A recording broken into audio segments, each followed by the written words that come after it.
बुलाते हैं मिस्टर मोहम्मद अदील घुमर साहब।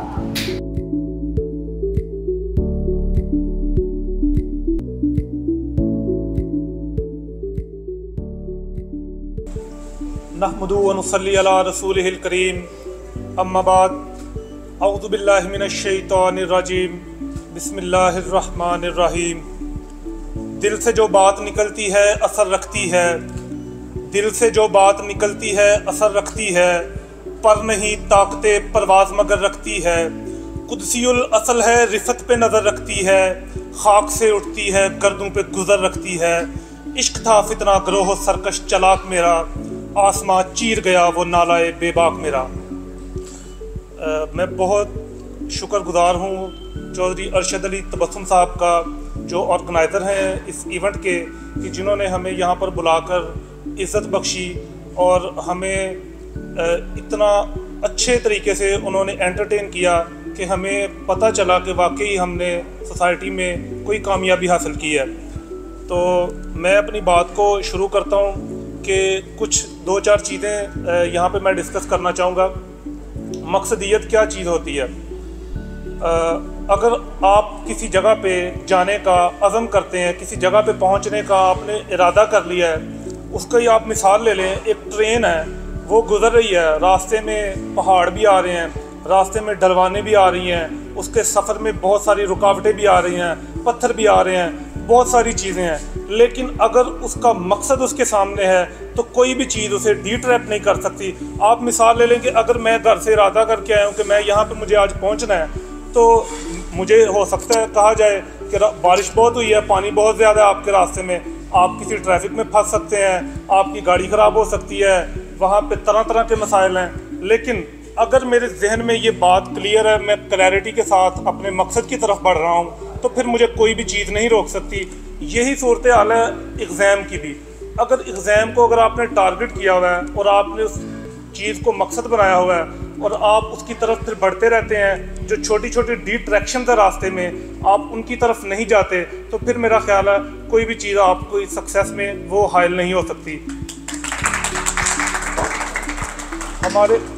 हमारे जितने भी स्टूडेंट्स हैं जिनसे भी मेरा इंटरेक्शन हुआ है, हमारे 26 सिविल जजेस जो अभी न्यूली अपॉइंट हुए हैं, उनमें से बहुत सारे लोग जो हैं वो उन मतवसत तबके से उनका ताल्लुक़ है।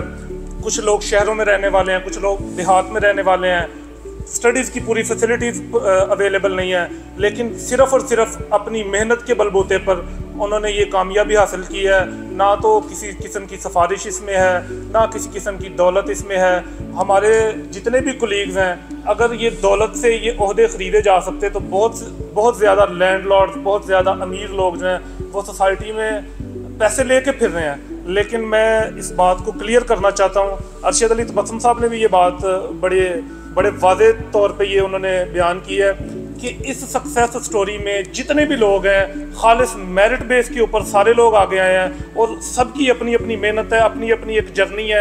हर बंदे का रास्ता मुख्तलिफ हो सकता है, लेकिन मंजिल सबकी एक थी और उन्होंने सिर्फ कमिटमेंट के साथ अपने मकसद को सिर्फ सामने रखा।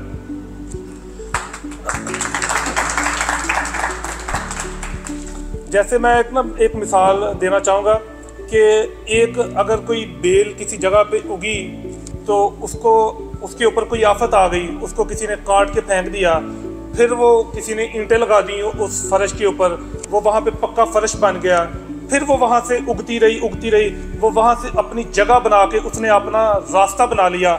और इस चीज़ से ये बात वाज़े होती है कि अगर आप में अज़म है, अगर आप करना चाहते हैं, अगर आपका विजन क्लियर है, अगर आपका मकसद क्लियर है, तो फिर कोई भी चीज़ आपके रास्ते में हायल नहीं हो सकती। इसीलिए बाबा नजमी ने इसी जगह पे इसी तरह की बेल के लिए उन्होंने कहा था कि बेहिम्मते ने जेड़े बह के करदे ने शिकवा मुकदरां दा, उगन वाले उग पैंदे ने चीर के सीना पत्थरां दा। तो मैं बहुत शुक्रगुजार हूँ अरशद अली तबस्सुम साहब का। यहाँ पे आना कोई ये मकसद नहीं था कि इस अकेडमी को प्रमोट कर रहे हैं या इनकी कोई प्रमोशन है। उन्होंने ये बात खुद भी अपनी तकरीर में वाज़े कर दी है। बहुत ज़्यादा लोग ये समझते हैं कि शायद अकेडमी की कोई प्रमोशन की तकरीब है। मैं समझता हूँ कि जो लोग आपकी सक्सेस को माशरे में एक्नॉलेज कर रहे होते हैं आपको उन लोगों का शुक्रगुजार होना चाहिए। यही लोग आने वाली नस्लों को एक रास्ता दिखाते हैं और इन्हीं की बदौलत लोगों में मोटिवेशन पैदा होती है। अगर मैं यहाँ पे खड़ा होकर अगर एक बात कर रहा हूँ, अपनी सक्सेस स्टोरी बता रहा हूँ, तो मेरा ख्याल है बहुत सारे लोगों तक जब मेरी बात पहुँचेगी तो उन्हें ये फील होगा कि कोई भी हम में से उठ के कामयाब हो सकता है। इसमें खालिस मेरिट बेस्ड जो एग्ज़ाम है, कोई इसमें सिफारिश नहीं है, अदर कोई ऐसी चीज़ें नहीं है जो आपकी मेहनत में या आपके इस रास्ते में हायल हो सकती हैं।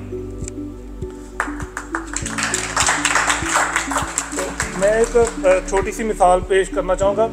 एक साइंटिस्ट थे एलियस हॉवे, जिन्होंने सिलाई मशीन इजाद की। उन्होंने सिलाई मशीन बनाई। वो सुई में धागा जब डालते थे ना, तो जैसे आम सुई होती है ना, उसमें हम ऊपर की तरफ धागा डालते हैं, वो बार बार उनका वो फेल हो जाता था। हर दफ़ा वो करते थे, फेल हो जाते थे, हर दफ़ा करते थे, फेल हो जाते थे।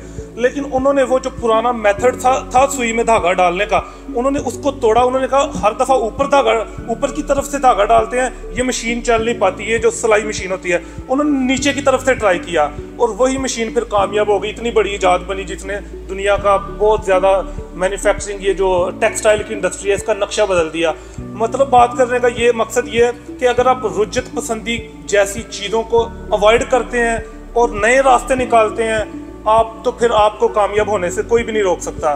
मैं अपनी स्टोरी बताता हूँ कि मैं बहुत ज़्यादा एग्जाम्स में फ़ेल हुआ हूँ। मैं CSS में फ़ेल हुआ हूँ, मैं PMS में फ़ेल हुआ हूँ, PPSC के एग्ज़ाम्स में फ़ेल हुआ हूँ, SPSC के एग्ज़ाम्स में फ़ेल हुआ हूँ। लेकिन कभी भी इस बात से कभी हम मायूस नहीं हुए। मैंने ये समझा है कि कामयाबी की पहली जो ज़मानत है वो ये चीज़ है कि आप फेलियर का डर अपने ज़हन से निकाल दें कि मैं फेल हो जाऊंगा तो क्या हो जाएगा। कुछ भी नहीं होना, आपकी लाइफ वैसे की वैसे चलती रहनी है। पॉसिबल है हर फेलियर जो है ना आपके लिए एक नया लेसन छोड़ के जाए, एक नया मकसद छोड़ के जाए, और आप जितनी दफ़ा फेल होंगे ना उतनी ही बड़ी कामयाबी लेके आप लौटेंगे। फेल से कभी नहीं घबराना चाहिए। मैं आने वाले बच्चों को भी यही कहता हूँ कि आपने जब भी एग्ज़ाम देना किसी भी तरह का, वो आप वकालत करना चाहें, आप ज़िंदगी में कारोबार करना चाहें, आप कोई रिसर्च करना चाहें, पढ़ना चाहें, कोई भी आप चीज़ करना चाहें, तो फेलियर का खौफ जब आपके जहन से निकल जाता है ना, तो फिर आपकी कामयाबी के रास्ते खुल जाते हैं। बहुत शुक्रिया।